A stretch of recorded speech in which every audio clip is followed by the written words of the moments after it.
Colorectal cancer आमतौर पर छोटे से शुरू होता है। खलियों के सोमी झुरमट जिन्हें पॉलिप्स कहते हैं, जो बड़ी आंत के अंदर बनते हैं। वक्त गुजरने के साथ इनमें से कुछ पॉलिप्स कैंसर बन सकते हैं। पॉलिप्स की नशोनुमा के लिए सबसे बड़ा खतरा 50 साल से ज्यादा पुराना है। 50 साल से ज्यादा उम्र के तकरीबन 50% लोगों में कब्ल अज वक्त पॉलिप्स होते हैं। पॉलिप जितना बड़ा होता जाएगा, इसके कैंसर में तब्दील होने का खतरा इतना ही बड़ा होता जाएगा। पॉलिप्स छोटे हो सकते हैं और पहले तो कुछ अलामात पैदा कर सकते हैं, ताहम पॉलिप्स आहिस्ता आहिस्ता बढ़ते हैं और आखिरकार आंतों की दीवार में घुस सकते हैं। जब वो फैलते हैं तो ये आमतौर पर जिगर, फेफड़ों और दिमाग में होता है। अगर अलामात पैदा होती हैं तो ये उन 3 अहम अलामात में से एक का ज्यादा का सबब बन सकती है। 1. आंतों की आदत में तब्दीली जो चंद दिनों से ज्यादा रहती है। इस हाल अक्सर देखा जाता है और ये या तो एक खुफिया अमल हो सकता है, ट्यूमर सयाल का इखराज है, अजिज़वी रुकावट और ट्यूमर के अर्द गिर्द ओवरफ्लो से। कब्ज भी अक्सर देखी जाती है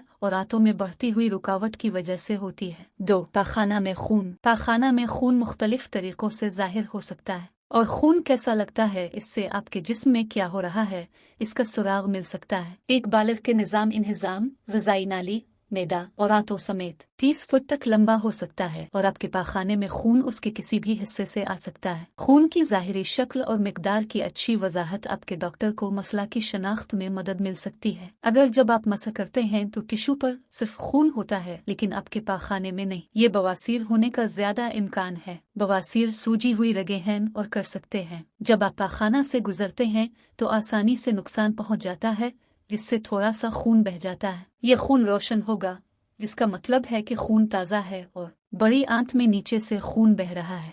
अगर पॉलिप्स मिलाशी में नीचे वाक़े हों और खून बहना शुरू हो जाए तो आपको बवासीर की तरह चमकदार सुर्ख खून नजर आ सकता है। बड़ी आंत के शुरू में आहिस्ता आहिस्ता खून बहने वाले पॉलिप्स के नतीजे में गहरे सुर्ख आसिया पाखाना हो सकते हैं। एक आम उसूल के तौर पर मैदे की नाली में तवील खून सफ़र करता है। ये पाखाना में जितना गहरा होता है, यही वजह है कि अल्सर वाले लोगों में अक्सर काले टेरी पाखाना होते हैं। और 3.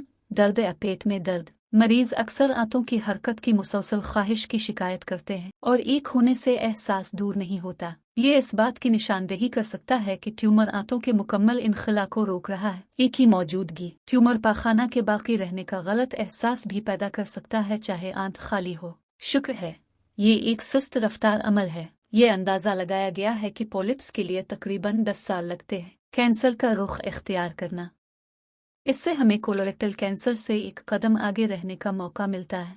पॉलिप्स के कैंसर में तब्दील होने से पहले उनकी शनाख्त के लिए हमें जल्द पता लगाने की अहमियत पर लाता है। कोलोरेक्टल कैंसर की जांच करने का एक तरीका पाखाना में छुपे हुए खून को तलाश करना है। इस किस्म के टेस्ट के पीछे ख्याल ये है कि खून की शरियानें बड़ी होती हैं। कोलोरेक्टल पॉलिप्स अक्सर नाजुक होते हैं और पाखाना के गुजरने से आसानी से खराब हो जाते हैं। तबाहशुदा बर्तनों से आमतौर पर बड़ी आंत में खून बह जाता है, लेकिन शाज़ और नादिर ही इतना खून बह रहा है कि पाखाना में नंगी आंख से खून देखा जा सके। आप पाखाना का नमूना जमा करने के लिए एक खास चम्मच इस्तेमाल करते हैं और इसे इसमें महफूज करना चाहिए। कंटेनर जो टेस्ट किट के साथ आता है, कंटेनर फिर आपके डॉक्टर को वापस कर दिया जाता है। कोलोरेक्टल कैंसर की जांच करने का एक और तरीका बसरी इम्तिहान करना है। इस टेस्ट के लिए डॉक्टर बड़ी आंत और मिलाशी की पूरी लंबाई को कार्बनोस्कोप से देखता है। एक उंगली की चौड़ाई के बारे में एक लचकदार ट्यूब जिसमें रोशनी होती है और उसके आखिर में एक छोटा वीडियो कैमरा होता है।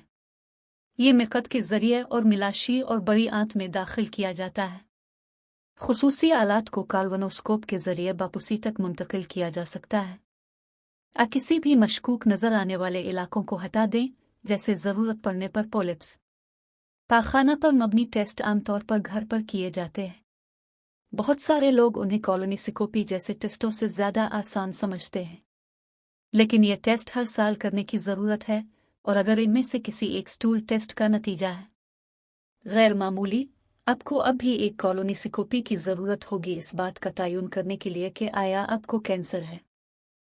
कॉलोनोस्कोपीज पाखाना पर मबनी टेस्टों 5 और 10 सालों में तकरीबन एक बार से कम की जा सकती है, लेकिन वो ज्यादा नागवार हैं और वक्त से पहले मजीद तैयारी की जरूरत होती है। अगर कैंसर की तशखीस मकामी मरहले पर की जाती है तो बका की शरह 90% है।